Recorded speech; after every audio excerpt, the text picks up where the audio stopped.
vanmorgen. En ek sien dat hy het 'n besondere afspraak ook met jou vanmorgen, om jou aan te raak, jou te versterk na die innerlike mens, jou knieë sterk te maak, jou slaphande op te rig, en vir jou met vuur aan te doen, sodat jy 'n kragtige getuie vir die Here kan wees. Ek is so dankbaar vir die Heilige Gees. Hy is stil nog dieselfde vandag as wat hy was toe hy uitgestort was op Pinksterdag. En ek dank die Here dat hy gesê het, daardie belofte, kom julle toe en julle kinders en almal wat daar ver is. U en ek is ver van Pinksterdag af, but it's still the very same Jesus, still the wonder-working Jesus, en hy is vanmorgen in ons midde. Ag Lord, mag die Heilige Gees ook jou aanraak vanmorgen, en met krag toerus, my broer, mag u en die vrou ook vanmorgen die krag van die Heilige Gees beleef, soos wat julle hom soek. Maak julle harte oop.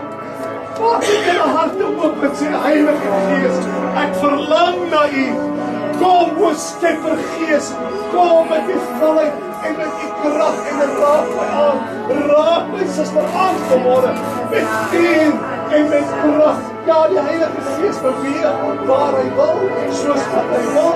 Ons sien hom nie, maar het beteken nie sy hande werk is in ons midde nie.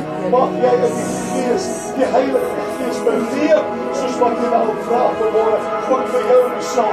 Mag die vuur van God in Jesus Christus vir jou lewe vanmorgen allemaal. In Jesus naam. Hallelujah. Thank you, Holy Spirit.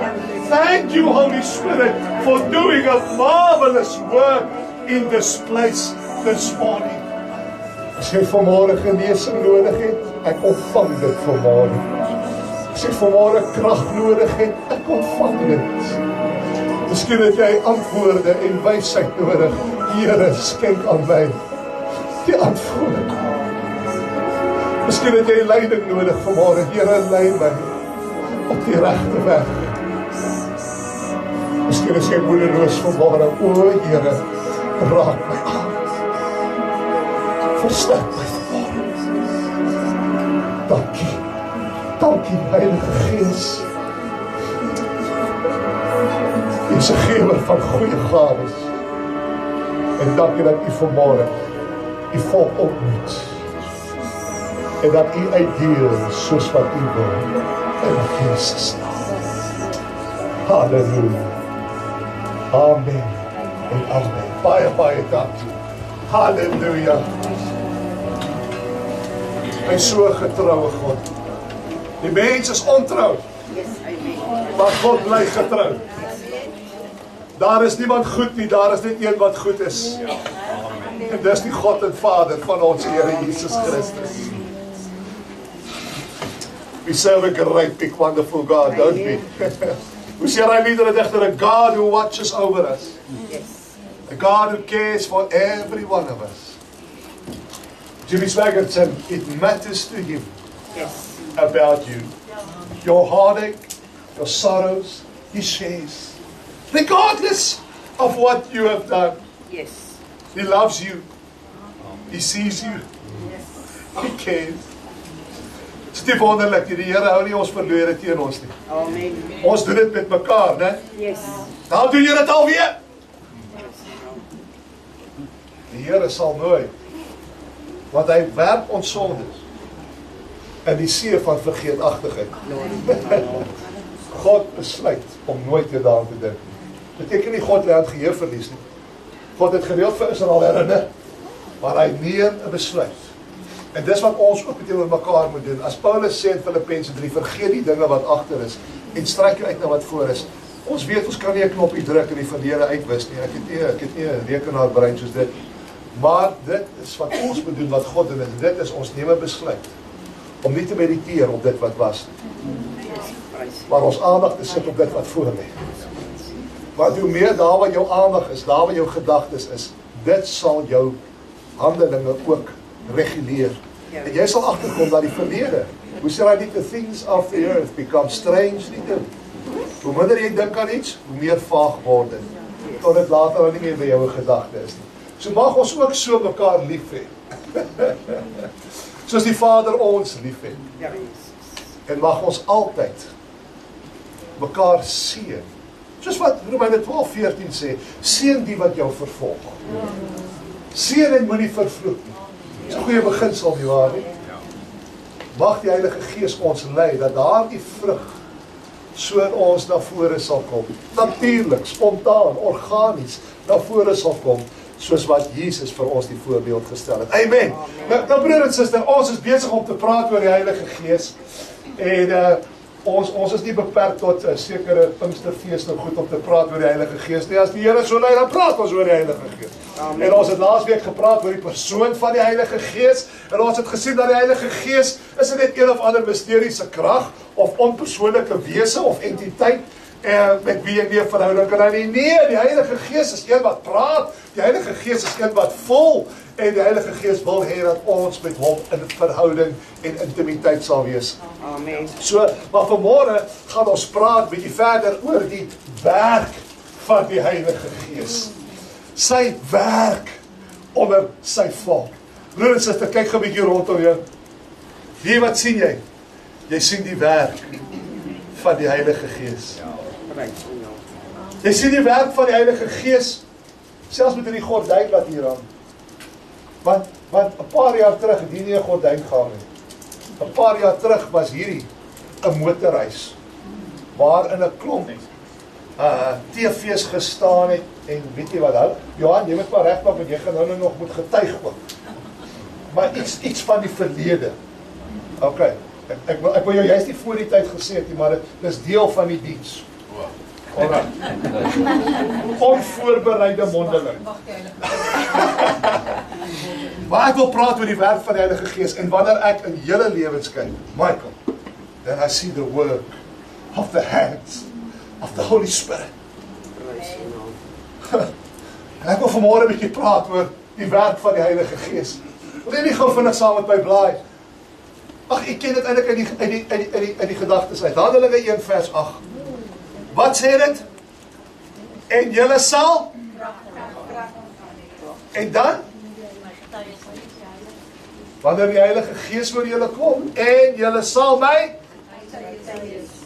in Jerusalem, sowel as in die hele Judea en Samaria, nie vir soos Dion sê Samaria nie, Samaria, en tot aan die uiterstes van die wêreld. Nou broer en suster, wat het hier gebeur? Hier by Handelinge, as jy een bladsy terugblaai, en jy lees Johannes 21, dan sien jy dat Jesus en sy disippels was in Jerusalem. Jesus het opgestaan uit die dood. Hy het verskyn op verskeie plekke, op verskeie geleenthede, aan verskeie van sy disippels, en ook aan ander. Korintiërs 15 sê hy tot oor die 500 mense verskyn, sporadies. Dan verskyn hy, dan verdwyn hy, dan verskyn hy, dan verdwyn hy. En so het Jesus in Jerusalem verskyn en verdwyn, en hy het met mense gepraat. Selfs ou Thomas, onthou vir ongelowige Thomas, as julle net Johannes 20 lees, Thomas sê, ek sal nie glo, totdat ek my vinger in sy sy gesteek het, en die merke, die gate in sy hande gesien het nie. En toe verskyn Jesus mos aan Thomas ook. So Jesus het homself gedurig deur aan hulle bekend gestel en gesê, ek was dood, maar kyk, ek lewe. En toe gebeur dit in Johannes 21, dat Jesus sê vir sy disippels, ek wil hê julle moet voor my uitgaan. Julle moet opgaan, daar na Galilea, daar by die see van Galilea. As jy die opskrif lees, hy praat van die see van Tiberius, want daar was 'n hoofstad daar, by die see van Galilea genaamd Tiberius. En ek dink dis die een stad wat nog staan vandag. Want dis die een stad wat wat Jesus nie vervloek het. Hy het gesê, wie jou Kapernaum, wie jou Chorazin, as Sodom en Gomorra, die wonderwerke gesien het, wat julle gesien het, sal hulle in sak en as bekeer het, maar julle wou nie. Julle kan maar gaan kyk by die see van Galilea, daar is net een stad wat staan, wat nie vervloek was in dis Tiberius. Hy staan tot vandag toe. Wie sê vir julle die Bybel is nie prakties nie? Maar in elk geval, toe sê Jesus, gaan op, daarna waar Tiberius is, en dan gaan wag julle daar vir my. En die disippels het gehoorsaam opbeweeg, en daar het hulle vir Jesus gewag. Maar soos wat dit gebeur het, selfs by Lazarus, daar in Johannes 11, het Jesus so klein bietjie te lank gevat na hulle smaak. En intussen tyd besluit Petrus, nee, ek gaan nie langer wag nie. Ek gaan weer vis vang. En hy sê vir die ander disippels, hoorie, ek het nou lank genoeg gewag. Ek gaan teruggeer na my ou okkupasie toe, want hy was 'n visserman. So ek gaan terugval op wat ek ken. Ek gaan maar vis vang. Lyk my nie Jesus gaan opdaag nie.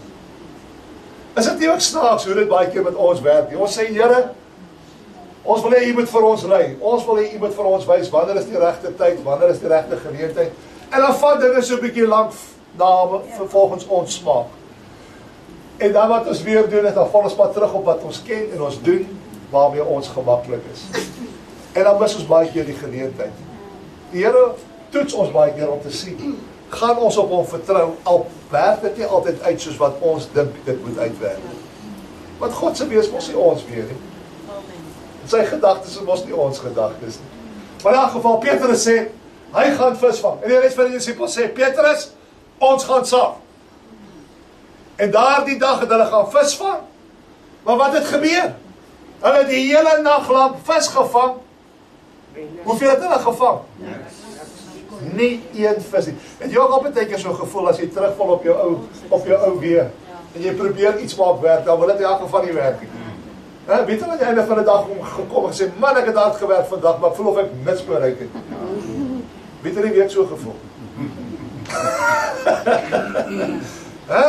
Die engine hardloop, maar die wiele rol nie. Jy is nog op dieselfde plek as wat jy was toe jy opgestaan het. Dat is wat hulle ervaar het. Hulle het allemaal gaan werk, maar hulle het niks gevang nie. En die volgende môre, daar staan Jesus op die oewer, nadat hulle die hele nag niks gevang het. Jesus staan op die oewer, maar hulle herken hom nie. Hulle sê, daar staan 'n man en kyk vir hulle, maar hulle herken hom nie. En hierdie Jesus sê vir die disippels, wat hulle nie herken nie, het julle iets gevang? Hulle sê, nee, niks nie. En Jesus sê vir hulle, gooi die net aan die regterkant. En gehoorsaam, hulle dogter wel, ons het niks om te verloor nie. Aan die linkerkant het ons niks gevang nie. So kom ons draai maar. Wie ook al die man is daar. En hulle gooi die net aan die regterkant. En so waar. Daai net word gevul met visse. Wie weet hoeveel visse? Ek sê nog of ons. 153 groot visse. That's a lot vir 'n skei. Ek weet hulle ry nie met die Titanic rond nie. Dis visse as bootjies. 150 groot visse in 'n net. Dis Johannes 21 sê dit was so baie visse dat hulle kon die net nie in die skei trek nie. Hulle moes by die skei by die net agterna. Moes hulle oor toe gaan. En die oomblik toe dit gebeur, toe sê die een disipel, die een vir wie Jesus lief gehad het, wie is daai ene? Johannes, die een wat in Jesus se bors gelê het, by die laaste avondmaal. Toe sê Johannes, hy Petrus, dis die meester. En, liewe vriende, luister, wanneer die Here 'n gemeente seën, sê nou maar soos Bersie Pinkster, want ons is nou maar eenmaal die geseëndes van die Here. En ek praat nie van dit nie, maar geseënd is die God en Vader vir ons Here Jesus Christus, Efesiërs 1:3, wat ons geseën het met alle geestelike seëninge. Ons is geestelik so geseën. Dit borrel in my. Hoe die Here ons seën geestelik.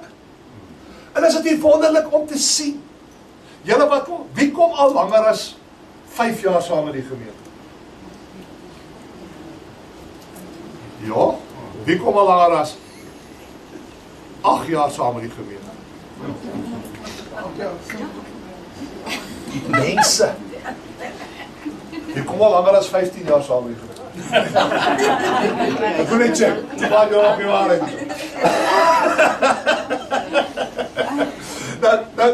Nou luister, julle wat nou al 'n tyd saamkom, kan julle ook sien hoe die Here hierdie gemeente geseën het van 'n handjie vol mense.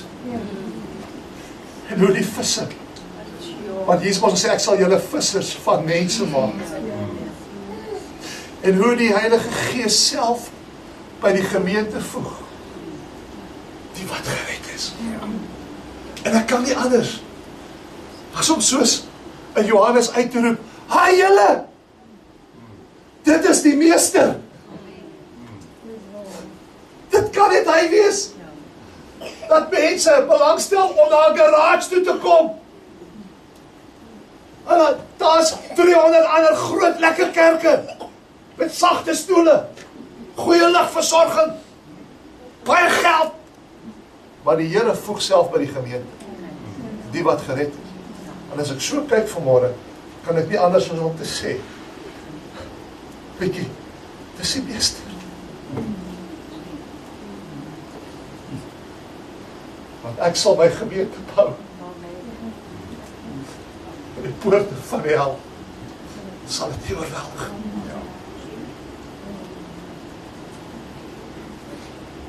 Wanneer jy die wonderwerk en die krag van God sien, hoe hy sy seën en sy krag uitstort onder 'n groep mense wat waarlik soekend is na hom, dan kan jy nie anders as om te erken, dis die handewerk van die meester. Nadat hulle hom herken het, had nog 'n paar dinge gebeur, maar ek moet uitkom by waar ons moet uitkom. Toe sê Jesus vir hulle, kom ons gaan terug na Jerusalem. En hulle is terug in die hoofstad in Jerusalem. En hulle het afbeweeg deur die oospoort na die Olyfberg. En Jesus maak gereed want hy gaan weggeneem word. En hulle het geweet, Jesus het vir hulle gesê, kyk, ek gaan weg, maar ek gaan kan julle nie kom nie. Julle kan dink hoe ontstel was hulle gewees daaroor. Hy sê, maar moenie worry nie. Moenie bekommerd wees nie. Ek gaan vir julle plek toe berei en as ek klaar is, gaan ek julle kom haal. Sodat julle ook kan wees daar waar ek is. Ek wag nou nog vir dit. Dit beteken hy is nog nie klaar nie. Want hy sê, as hy klaar is, kom hy ons haal. So hy is nog nie klaar nie. Nou, liewe vriende, Jesus het die wêreld geskep met 'n woord. Nou wonder ek, hoe gaan ons plek lyk, as hy nou nog nie klaar is nie. Dink bietjie daaraan, hoe wonderlik dit sal wees. When we see him face to face. In die nuwe Jerusalem. Maar hy sê vir hulle, dat, kom ons gaan na die Olyfberg, en toe hulle daar by die Olyfberg kom, daar waar vir Jesus sou weggeneem word, toe sê Jesus vir hulle hierdie woorde in Handelinge 1, daar in vers 4, hy sê vir hulle, en toe hy met hulle saam was, het hy hulle bevel gegee, om nie van Jerusalem weg te gaan nie, maar om te bewag op die belofte van die Vader, wat julle, het hy gesê, van my gehoor het. Want Johannes het wel met water gedoop, maar julle sal met die Heilige Gees gedoop word, nie lang na hierdie dae nie.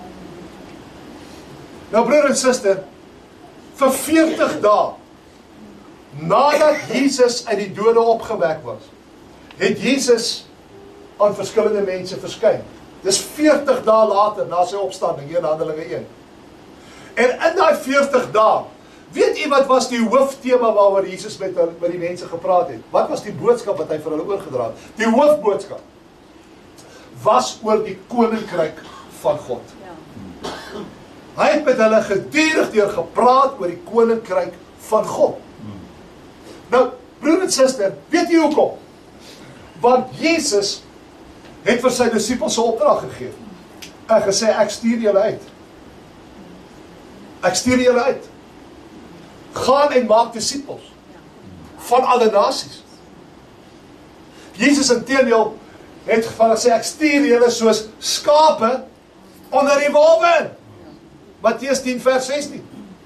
Jy sien, Jesus het vir hulle opdrag gegee dat hy gaan weggaan, maar hulle het 'n boodskap om te gaan uitdra. Maar Jesus het geweet, die wêreld waar hulle die boodskap gaan uitdra, word beheer deur die magte van duisternis. Die hele wêreld is in die mag van die bose.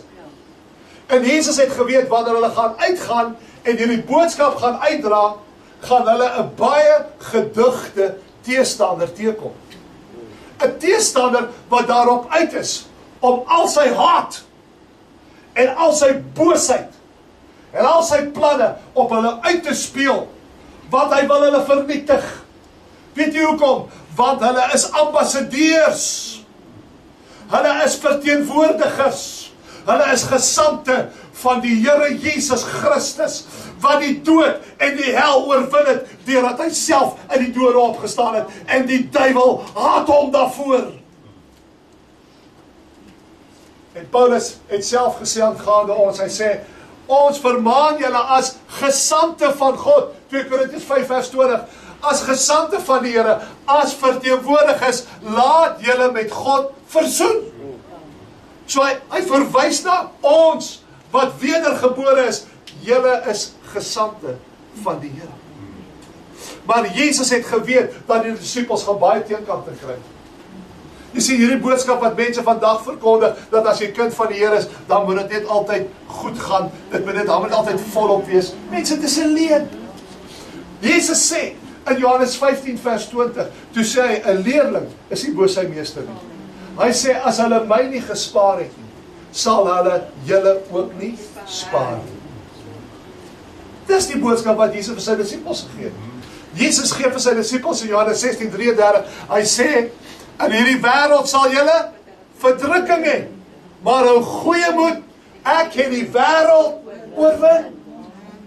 Paulus self het gesê in Handelinge 14:22, ons sal deur baie verdrukkinge die koninkryk van God binnegaan. Paulus sê vir Timoteus in 2 Timoteus 3 vers 12, hy sê vir hom, die wat godvrugtig lewe, sal vervolg word. Amen. Nou vraag julle, waar kom die goed gevoel evangelie vandaan? As ek vir jou skrif op skrif op skrif gee, waar die Here sê, luister, die wêreld is nie jou vriend nie. As jy 'n vriend van die wêreld wil wees, is jy 'n vyand van God. Want jy kan nie twee Here dien nie. Jy kan nie God en Mammon dien nie. So, en Jesus het geweet, sy disciples gaan geweldig teenkante kry. En wie weet, al die disciples het met hulle lewe betaal vir die evangelie van Jesus Christus. Behalwe die een, Johannes, wat Jesus gespaar het. Want hy wil vir hom later ook die openbaring gee van Johannes, sodat die wat na die Jerusalem geval het, kan sien dat daar is 'n belofte van 'n koninkryk wat kom. Wat Openbaring ons van vertel. So Jesus gee vir hulle bemoediging en sê, luister, julle gaan swaar tye beleef, maar ek bemoedig julle en ek praat met julle oor die koninkryk van God wat gaan terugkom. En wanneer die koninkryk van God gevestig word op aarde, en so by the way, die koninkryk is nog nie hier nie. It's not here. En as jy dan vra, hoe kan jy dit sê? Julle moes die laaste 6 maande by die Bybelstudie gewees het. Ek kan nie 6 maande se inligting gee in 5 minute nie. Maar daar is 'n koninkryk wat kom, en wanneer die koninkryk van Christus op aarde gevestig word, wanneer hy die troon van Dawid bestyg in Jerusalem, en die wet van dit Jerusalem sal uitgaan, dan sal alles, en slegs dan, sal alles wat verkeerd is in hierdie wêreld, sal reggestel word. Nie die DA nie, nie die PK nie, nie die ANC nie, nie die EEF, EEK, GBC, ABC, ZX, niemand sal kan regstel, want die hart van die mens is boos. Amen. Mense kan nie dinge regstel nie. Daar waar die mens opdag, daar het jy net nog meer moeilikheid. Nee? So, maar wanneer hy terugkom, sal dit wat verkeerd is, reggestel word. Dit wat gebuig is, sal reguit gemaak word. Yes, amen. Dit wat donker is, sal lig wees. Yes. Dan sal daar ware vrede wees. Yes. Nie hierdie sogenaamde vrede wat mense vandag roep. Dan sal daar ware geregtigheid wees. Slegs dan. Nie nou nie. Daarom leef ons hier met hoop op dit wat kom. My hope is built on nothing less than Jesus Christ and His righteousness, wanneer hy terugkom om as koning te regeer en as regter te kom oordeel, en op sy gordel sal staan op daai wit perd, Openbaring 19:6, koning van die konings Amen. en Here van die Here. Weet jy hoe sal dit wees in daai tyd? Weet jy hoe sal dit wees? Ag, vra my.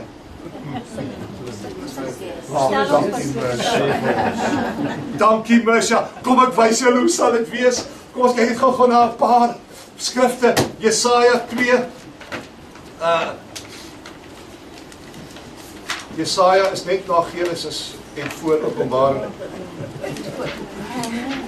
Het jy nog Jesaja 2? Hy sê daar in vers 3.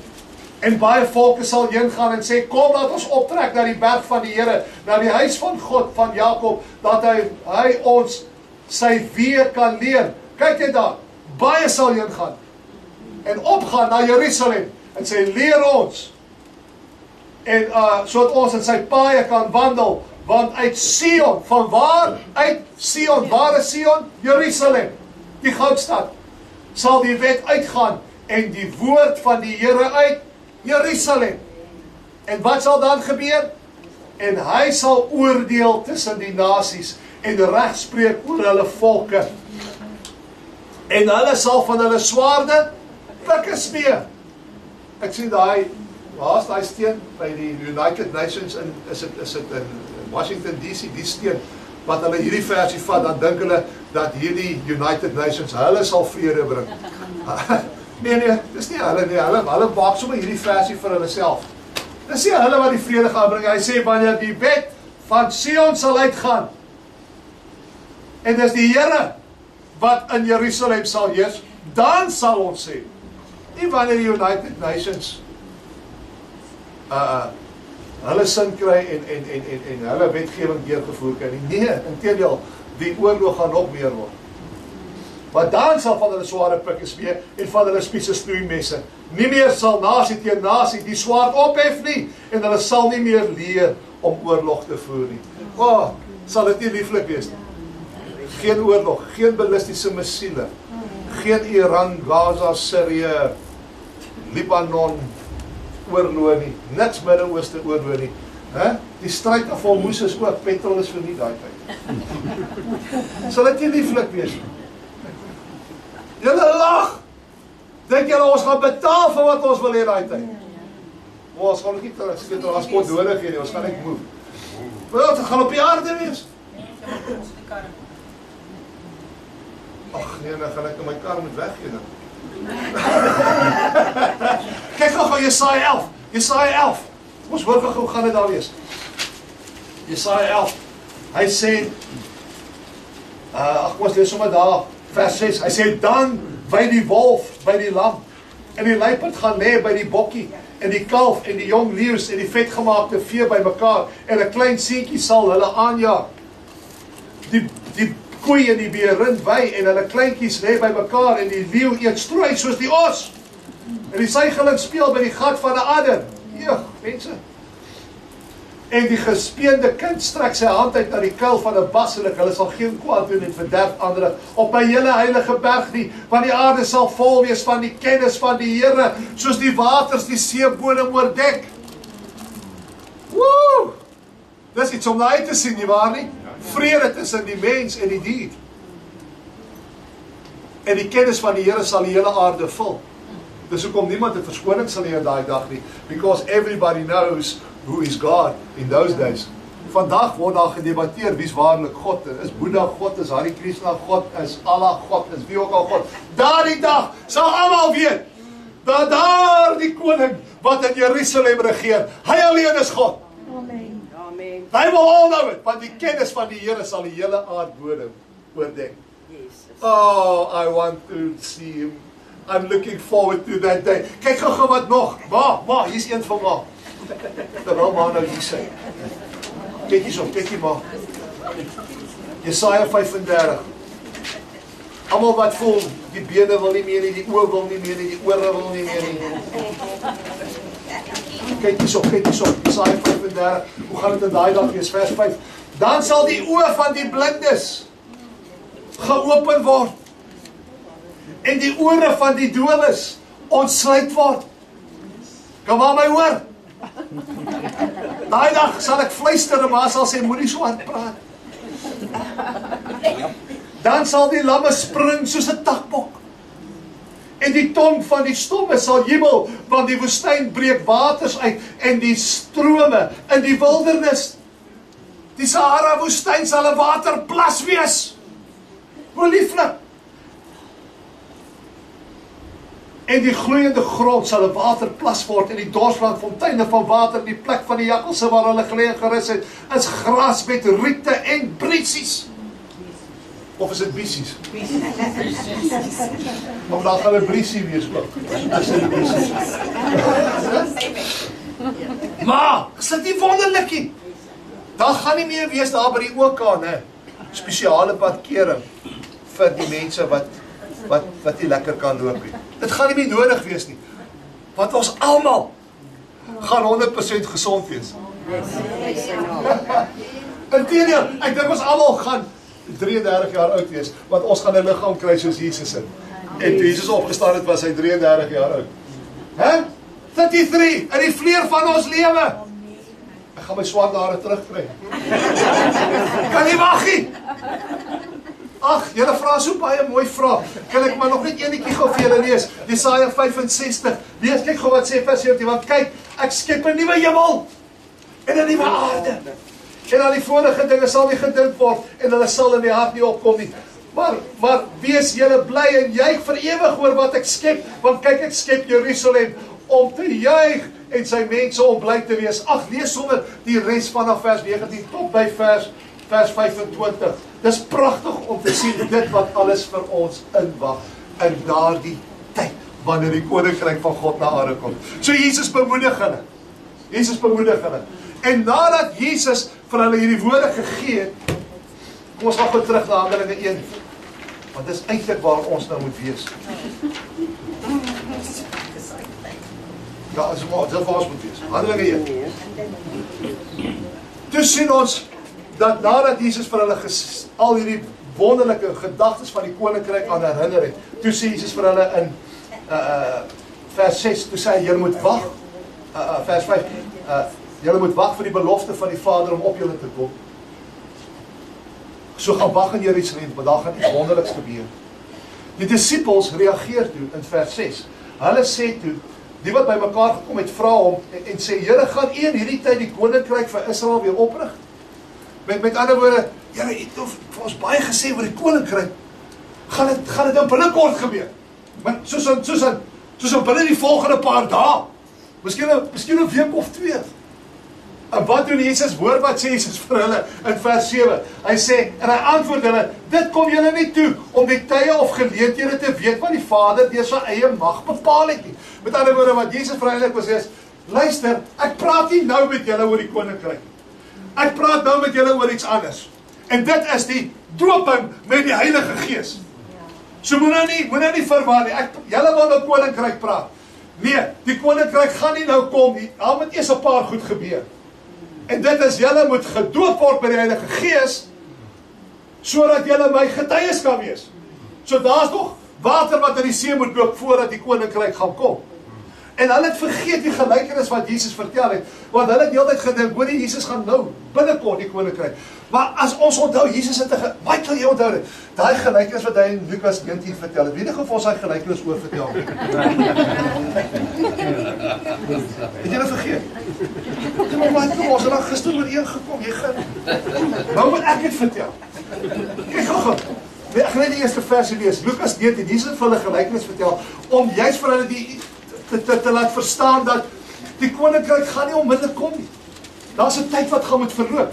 Lukas 19. En hy sê daar in vers 11, en terwyl hulle na hierdie dinge luister, vertel hy daar nog 'n gelykenis by, omdat hy naby Jerusalem was en hulle gedink het dat die koninkryk van God onmiddellik sou verskyn. Jy sê, dit was hulle gedagte. Hulle dink die koninkryk gaan nou kom, binnekort. En toe vertel Jesus hulle die gelykenis. Hy sê 'n man van hoë geboorte, wie was die man van hoë geboorte? Jesus self. Het na 'n ver land gereis. He left his hometown in heaven and came to earth. Het na 'n ver land gereis. 'n man van hoë geboorte, Jesus vertel en gaan homself hier. Het na 'n ver land gereis om vir homself 'n koningskap te ontvang en dan terug te kom. Jesus het gekom en die koninkryk vir Israel geoffer, maar hulle die koninkryk verwerp. En in Matteus 13, toe hulle gesê, dis deur die owerste van die duiwels wat hy hierdie mag gedoen. Op daai oomblik, toe is die offer van die koninkryk van die tafel af, want hulle het hom nie erken as die koning van Israel nie. En hy sê, en hy het gekom om 'n koningskap te ontvang, maar hulle het nie vir hom die koningskap gegee nie. En as jy gaan lees daar in, is dit in Daniël 9, né, waar hy sê, 'n prins het na die aarde toe gekom. Hy het gekom as 'n prins, maar hulle het hom nooit gekroon as koning nie. En hy is toe afgesty en hy is terug na sy vader toe. En nadat hy 10 van sy diensknegte geroep het, gee hy hulle 10 pond en sê vir hulle, dryf handel daarmee totdat hy kom. Julle ken ons van, een het hy 5 gegee, die ander 3. So daar is werk wat gedoen moet word, alvorens hy gaan terugkeer. En ons weet, hy gaan nie kan terugkeer, voordat jy Israel sê, geseënd is hy wat kom in die naam van die Here nie, Matteus 23:39. So, die koninkryk het nog nie gekom nie. Die offer is eers van die tafel af. Daar is as ware 'n pos gedruk, 'n halt gedruk. Die offer is nie weg nie, die offer is op 'n pos. En Jesus sê vir hulle hier in Handelinge 1, dat, hoorie, die koninkryk gaan nie nou kom nie, maar julle gaan 'n belofte ontvang van die Heilige Gees. Alright? Wanneer die Heilige Gees oor julle kom. Nou goed, terug. En hy antwoord hulle, dit kom julle toe, om die tyd geleentheid te ken wat die Vader deur sy eie mag bepaal het. Nou, broer en suster, toe kom hy, en hy gee vir hulle hierdie belofte. Hy sê, maar julle sal krag ontvang, wanneer die Heilige Gees oor julle kom. Vergeet nie eens die koninkryk. Julle moet wag vir die belofte, en julle sal krag ontvang. Julle sal krag ontvang, wanneer die Heilige Gees oor julle kom. Broer en suster, hierdie krag, dis hier waar ek wil uitkom, hierdie krag, is wat die verskil is, tussen ons wat kinders van die Here is, geesvervulde kinders van die Here, en die res van die wêreldgodsdienste. En wêreldfilosofie. Wat bedoel jy? Vra vir my. Wat bedoel jy? Ek gaan vir julle sê wat ek bedoel. Jy sien, broer en suster, die wêreldgodsdienste en filosofie, daar's een ding wat almal soek. En dit is, ons almal soek vrede. Alle bewegings gaan oor, ons moet vrede tussen mense bewerk, en ons het hierdie stelsels in plek, en daardie filosofie in plek, en al dit. Wie ken van Boeddha? Julle weet van hom. Julle het die Boeddha beelde by julle huis nie. Maar ek wil altijd echt bevryding doen. Maar luister, wie wat sê Boeddha? Boeddha offer vir die mens 'n weg van vrede. En hy gee 8 punte. Hy sê, as jy hierdie 8 punte nakom, en jy kan dit beoefen, spontaan, dan sal jy ware vrede hê. Hy noem dit die 8voudige weg na vrede. En as jy hoor wat die punt is, as hy sê, dit klink nogal baie goed wat ek ken. Byvoorbeeld, hy sal sê, as jy vrede wil hê, moet jy kennis van die waarheid hê. Maar Jesus het ons gesê, jy sal die waarheid ken. Ja, Johannes 8:32, nee, jy sal die waarheid ken en die waarheid sal jou vrymaak. Johannes 17:17, heilig hulle in die waarheid, die woord is die waarheid. So ja, uit 'n punt P, ja, jy moet kennis van die waarheid hê. Tweedens sê hy, jy moet boosheid weerstaan. Dat jy nogal dink aan Jakobus 4:7, waar die Here sê, onderwerp jou aan God, weerstaan die duiwel, en hy sal vir jou wegvlug. Dit is nogal baie eners, nie waar nie? Hy sê derdens, jy moet niks sleg sê oor iemand nie. Leer om net goed te praat van mense. Ja. Romeine 12:14 wat sê, seën die wat jou vervolg, seën hom moenie vervloek nie. Ja, maak sin. Nommer 4, hy sê, jy moet eiendom, lewe en moraliteit respekteer. Ja, dis 'n goeie beginsel. Nommer 5 sê hy, moenie enige werk doen wat ander mense beseer nie. Ja, dit maak sin. Nee. En dan sê hy sestens, hy sê, moenie enige bose gedagtes toelaat in jou gedagte.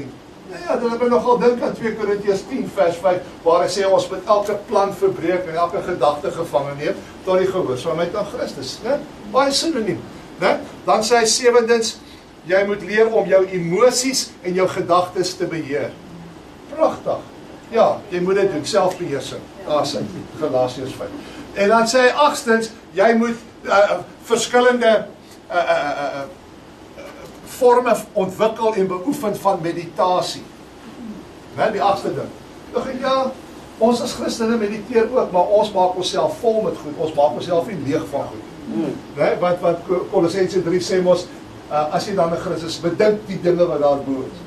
Daar waar God is. Né? Soek die dinge daarbo, nie wat op die aarde. Dis ons mediteer op die Here. Ons wil vol word van die Here. So, en Boeddha sê, as jy nou al die goedes kan doen, dan sal jy nou ware vrede hê. Hy het 'n mooi woord. Hy sê, dan gaan jy nou in nirvana in. Né? So, maar kom jy agter, hoeveel ooreenkomste is daar met wat hy sê, en wat die skrif sê. En die ooreenkomste is, as jy 'n goeie, eerlike, morele, sondevrye lewe leef, sal jy vrede hê. Ek kan daarmee saamgaan. Né? Maar hier is die verskil. En dis hoekom ek sê, die wêreldgodsdienste het een ding nie, wat ons het. En dit is, die wêreldgodsdienste kan vir jou sê wat jy moet doen, maar hulle kan jou nie help om dit te doen nie. Hoor jy wat ek sê? Ja. Ek kan vir jou sê wat sê weg, maar wie gaan my help om dit actually reg te kry? Kyk, dis een ding. Dis een ding om vir iemand te sê wat om te doen. Dis 'n ander ding om dit actually reg te kry. Wat het Jesus vir Petrus gesê daar in Matteus 26:1? Hy sê, Petrus, die gees is gewillig, maar die vlees, en ek die ou vlees is swak, man. Elke dag as jy vandag gaan ek nou reg leef. Ag man, dit hou nie eens 'n uur nie. Dan moet jy al vra weer vir vergifnis. Né? Dis nie so maklik nie. So dis een ding om vir my te sê wat om te doen. Maar wie gaan my help om dit te doen? En die ding is, as ek vir jou sê wat om te doen, maar jy kry nie reg wat om te doen nie, wie waartoe lei dit? Skuldgevoelens? Ja. Mislukking? Teleurstelling? En dis hoe baie mense ervaar, wat ons kry dit nie reg nie, ons kan nie doen wat die Here van ons vra nie. So dis wat wêreldgodsdienste nie kan doen nie, maar wat kom Jesus, hy sê, luister, wat ons sê, Here, ons wil graag dit doen, ons wil so lewe leef, maar ons kan dit nie doen nie. Maar Jesus kom en sê, ek weet julle kan dit nie doen nie. Maar, ek gaan nie net vir julle sê wat die weg is nie, julle sal krag ontvang. Wanneer die Heilige Gees oor julle kom, en dan sal julle in staat wees om te kan doen wat ek julle gevra het om te doen. So hy gee net vir ons die resep nie, hy gee ook vir ons die vermoë. Ons praat oor die werk van die Heilige Gees, die vermoë wat die Heilige Gees ons gee in ons lewe, om te doen wat die Vader van ons verlang. Nou luister gou. Weet julle wat sê Openbaring 3 vers 14 aangaande Jesus? Hy noem Jesus die waaragtige getuie. Kyk gou goed. Jesus sê vir ons, jy sal krag ontvang wanneer die Heilige Gees kom en julle sal my getuies wees. Kyk wat sê Openbaring 3:14 aangaande Jesus self. Skryf aan die engel van die gemeente van Laodicea, dit sê die Amen, die getroue en waaragtige getuie. Jesus word beskryf as 'n getroue en 'n waaragtige getuie. Weet jy wat beteken dit? Dit beteken dat as jy na Jesus kyk, dan is sy lewe so getrou aan dit wat sy Vader verteenwoordig. Hy het so getrou gewandel. Hy was so 'n akkurate verteenwoordiging van sy Vader op aarde, dat wanneer jy na Jesus kyk, dan sien jy die Vader. Jesus het vir sy disippels sê, ek is so lank al by julle, en julle sê, toon ons die Vader. Hy sê vir hulle, Johannes 14:9, as julle my gesien het julle die Vader gesien. Hy was 'n getroue en waaragtige getuie van sy Vader. en ek weet, kyk gou, terwyl ons hier is, kyk gou wat sê Kolossense 1, vers 15 aangaande Jesus. Hy sê, hy is die beeld van die onsienlike God, die eerstgeborene van die hele skepping. He is the very blueprint of God. Hy is 'n afskynsel van God. Wow! Kyk wat sê Hebreërs 1 aangaande Jesus. Hy sê vers 3, hy wat die afskynsel is van sy eerlikheid en die afdruksel van sy wese en alle dinge dra deur die woord van sy krag. Hy is die Vader se afskynsel en afdruksel. Hy is waaragtig en 'n getroue getuie. Maar nou kom Jesus en sê, ek wil nou hê julle moet my getuie. Julle sal krag ontvang wanneer die Heilige Gees oor julle kom, en wat sal julle wees? My getuies. Met ander woorde, wat sê hy? Ek wil hê dat wanneer mense na jou aankyk, dan moet hulle 'n direkte en 'n akkurate prentjie kry van wie Jesus is. Daar as hulle hom kyk, kry julle 'n baie mooi prentjie van wie Jesus is. Ag, kom praat daardie tyd. Ek weet, dit is moeilik om nou hier eerlik en opreg te wees. Maar dit is wat Jesus vra. Ons moet hom verteenwoordig. Met ander woorde, wat Jesus vra is, ek wil hê dat julle net so liefdevol sal wees soos ek. Net so rein soos wat ek is. Net so goedhartig soos wat ek is. Net so barmhartig soos wat ek is. Net so genadig soos wat ek is. Dis wat mense moet sien. Dis wat Bert se gunsteling liedjie, I see Jesus in your eyes and it makes me love you. I feel Jesus in your touch and I know he cares. Dis wat ons moet verteenwoordig. Dis hoekom die Heilige Gees ook primêr gekom het, is om ons die vermoë te gee.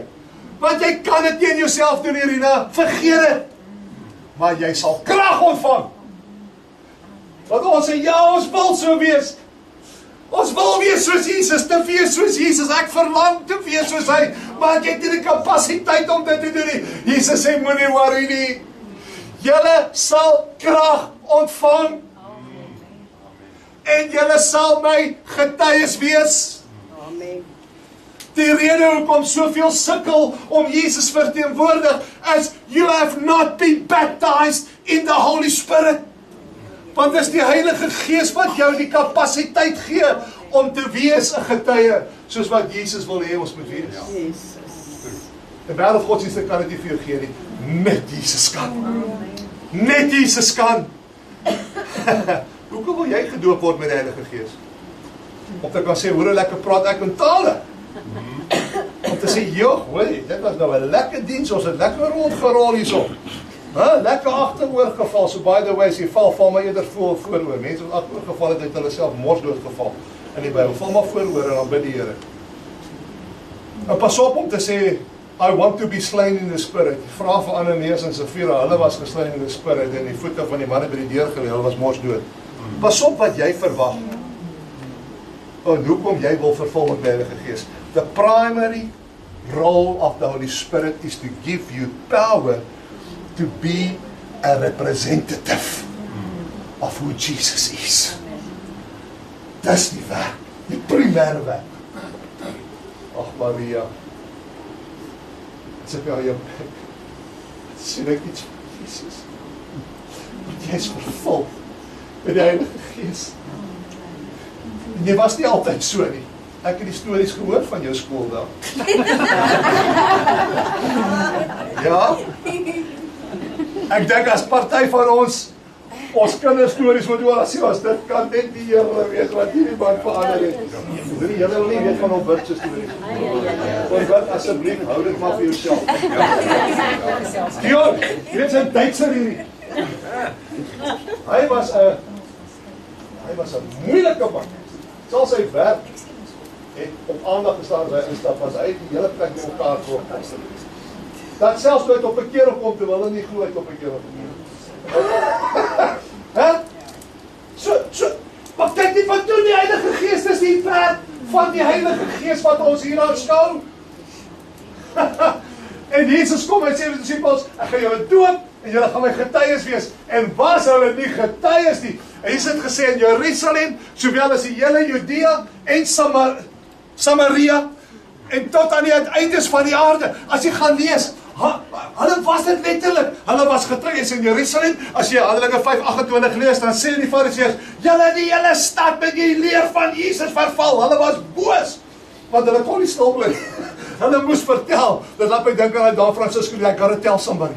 Can I tell somebody what Jesus did for me? Wanneer laas het jy vir iemand vertel wat Jesus vir jou gedoen het? Of is ons skaam vir hom? Is die evangelie 'n privaat saak? Is tussen my en die Here? Luister, dit is nêrens in die Bybel nie, man. Die evangelie het uitgegaan van Jerusalem af tot in Judea.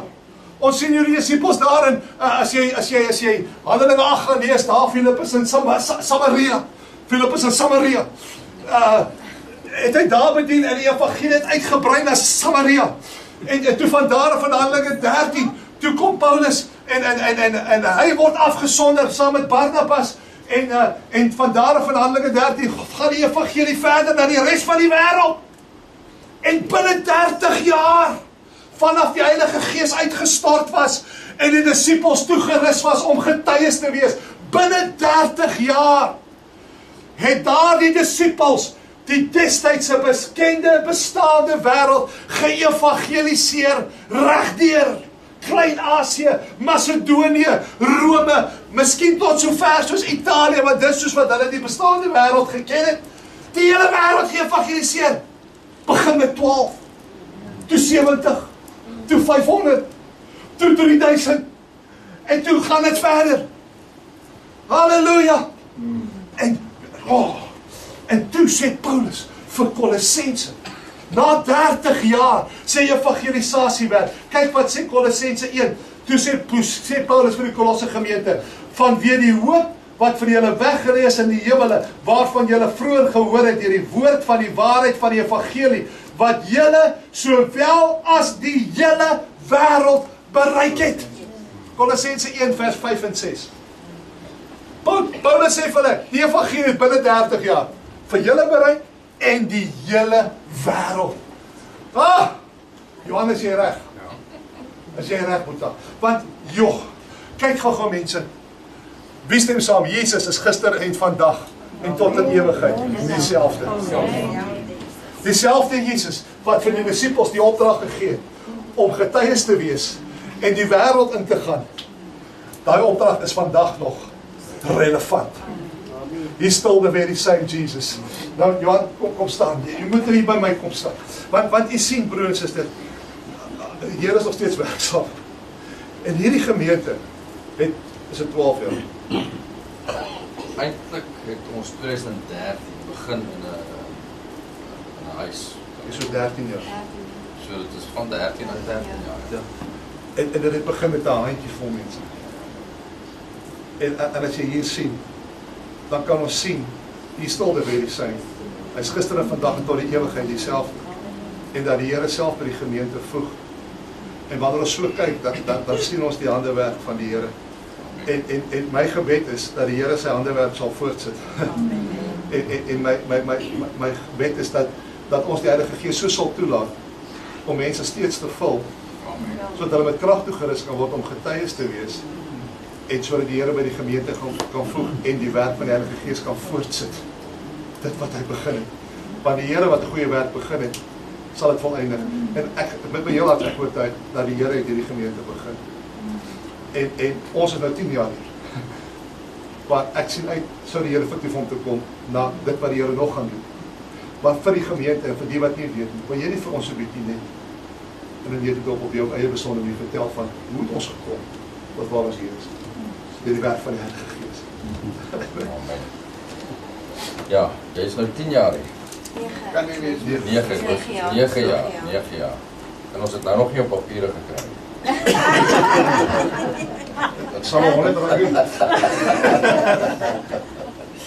Ja, amen. Ja, wel kyk, die gemeente, ons het begin in 2013 in 'n sitkamer. Het ons in hierdie huis hier in Dieselstraat, net langs die kerk, het ons in 'n sitkamer begin. En dit was maar eintlik maar net by mekaar kom elke Sondag het ons dit gedoen. En was eintlik maar in die vorm van 'n Bybelstudie. En dit het nou later het ons 10 het toe 20 geword en nader het ons 30 geword. En toe word dit net heeltemal te groot. En toe ons te groot word vir die sitkamer, toe het ons met my skoonma, dis Maria se ma, gaan gesels en gesê, maar hierdie was toe destyds was dit toe 'n workshop, 'n TV workshop. Dit is eintlik soos julle kan sê, hierdie is 'n dubbel garage. Hierdie was hierdie gate was die deure. Dit was die groter deur en daar was die kleiner deur. So hierdie was 'n garage geweest. En 'n dubbel garage en hulle het dit omskep, die garage het hulle omskep. En daar agter waar Marleen staan, daai was ook 'n garage. Maar hier waar Dion hulle sit was 'n spasie tussen die garage waar Marleen sit en hierdie garage. En daai garage daar het 'n Jaguar ingegaat, dis my skoonma se Jaguar, die E-Type 12, waaroor sy mal was. Ek weet nie, Dion, het jy daai Jaguar geken? Dis 'n pragtige Jaguar geweest. Maar in elk geval, en hierdie kant was die workshop. Hier was tafels, daar waar jy sit was blad en hier regom was blaaie. Ek onthou toe ek hier aangekom het, toe Leo nog hier gesit en werk. Dis nog goed nie. Wat die TV's op die blaaie neergesit is en wat hulle gedismantle word en wat hulle die TV's regmaak. So dit was 'n TV workshop. En daai was 'n garage daar agter waar die kar, die Jaguar geslaap. Maar in elk geval nietemin, toe vra ons vir my skoonma of kan ons nie hier ietsie begin. Toe sê sy sal 'n bietjie gaan dink daaroor. Soos kan jy weet ons nou kan jy as ouderdom se mense moet eers bietjie gaan dink. Toe gaan dink sy daaroor en sy terugkom toe sê sy nee, sy sal sy gaan na Jaguar gaan sy adverteer en sy gaan hom verkoop. Nou kyk, dis nie heeltemal wat ons in gedagte gehad het. Ons wou eintlik net 'n plekkie gehad, maar sy het heeltemal iets anders in gedagte. Sy sê nee, sy gaan die Jaguar verkoop en dan gaan sy die garage, daai garage heeltemal een maak en sy gaan hier agter waar al die ou TV's wat ons nie kon reg, wat hulle nie reg kon maak nie, wat daar gedump was, daar gaan ons kombuis maak. En daai container wat vandag wat ons die sonnaskool in het, daarso was die workshop gewees waar hulle destyds het my skoonpa verwarmingstoestelle gemaak wat jy instant hot water, dis hoe ek vir Maria ontmoet het. Sy die instant hot water adverteer in 'n landbouweetblad advertensie wat sy so staan. Hy sê nou so, nou hierdie klein instant hot water dingetjie, maar sy staan hier daar. In elk geval, dis hoe ek haar ontmoet het, want ek het in Transvaal gesit, ek was 'n boer. En toe sien ek nou in die landbouweekblad hierdie girl wat adverteer en my ma sê, maar sy ken die girl, want hulle het die kom vakansie hou. Ek sê, maar ek wil haar ook ken. En in elk geval, dis toe nou hoe ek hier geland het, toe ek nou eendag wat hulle kom vakansie hou, kom kyk het, maar om terug te kom na die storie toe, van die container, daar so het my skoonpa hierdie warmwater toestelle gemaak. Kyk, hy is 'n Hollander, hy was geweldig slim. Hy het skepe gebou, my skoonpa het skepe gebou, self skepe gebou, hy het self uitgewerk, wat noem hulle daai kiel, né? Kiel wat in die water is, het hy uitgewerk, hoe groot daai kiel moet wees, dat 'n skip nie moet omval, dat hy pennyround reguit kan seil. So in elk geval, het hy gewerk en die warmwater toestel gemaak, hier was die TV's reggemaak, waar Leo gewerk het, maar ek wil net gou sê hoe die Here werk. Kom ons gaan net nog heeltemal terug, toe ek nog nie vir Maria geken het nie. Toe haar ma en pa in die land aangekom het, toe kom hulle in Benoni aan. Toe wil hulle 'n besigheid begin, 'n TV besigheid wil hulle begin. Nee, ekskuus, ek lieg, 'n radio besigheid wil hulle begin. En hulle soek toe 'n perseel vir 'n radio besigheid. En in Benoni, toe kry hulle 'n perseel, 'n ou kerk. En hulle koop die perseel. Dit was 'n Pinksterkerk. Hulle koop die perseel en hulle omskep die kerk in 'n radio besigheid. en hulle doen besigheid in die kerk is toe nou nie meer daar nie en hulle het 'n hele besigheid gedoen daar en hulle het radio, wat was die radio? Benaunika Radio Center het hulle daar begin. En soveel jaar later, die Here gesê is reg, vat die kerk begin 'n besigheid, maar ek gaan julle besigheid vat in 'n kerk begin. En soveel jare later kom die Here en hy vat hierdie besigheid en hy begin 'n kerk. En dit was 2013 het ons begin eers in 'n sitkamer hier langsaan of in die huis hier langsaan. En toe het my skoonma haar Jaguar verkoop in 2013. Sy het R800,000 gekry vir hom. Sy het al daai geld gevat. En dis die ontwikkelingkie wat jy nou hier sien wat sy als een gemaak het, kombuis en als een in die toilette. En dit staan vandag die kerkie wat ons daai tyd begin het. En dit was 2013 het ons baie klein begin. Ons was maar 30 mense gewees. En die gebou kan, soos ons hier sit, 100 mense hanteer. Ons was al 100 mense hier, maar glo my, dan moet jy saggies asemhaal. Maar dan sit jy nogal knap. So, en ek dink ons kan gemaklik hierso sit, so 70, tussen 70 en 80 kan jy gemaklik sit. En ja, ons het al op 'n stadium, Rian met ons begin het, saam met ons begin het, so 10 jaar terug, was ons op 'n stadium 2 dienste. Ek ken onthou of Johan al hier was nie, Johan Jordaan, maar toe het ons 2 dienste, ja, ek dink jy was al hier. Toe het ons 2 dienste op 'n stadium, het ons gedoen oggend, aand, en Dion, julle was ook al, ek dink julle het in 2017, 2018 het julle hier aangekom.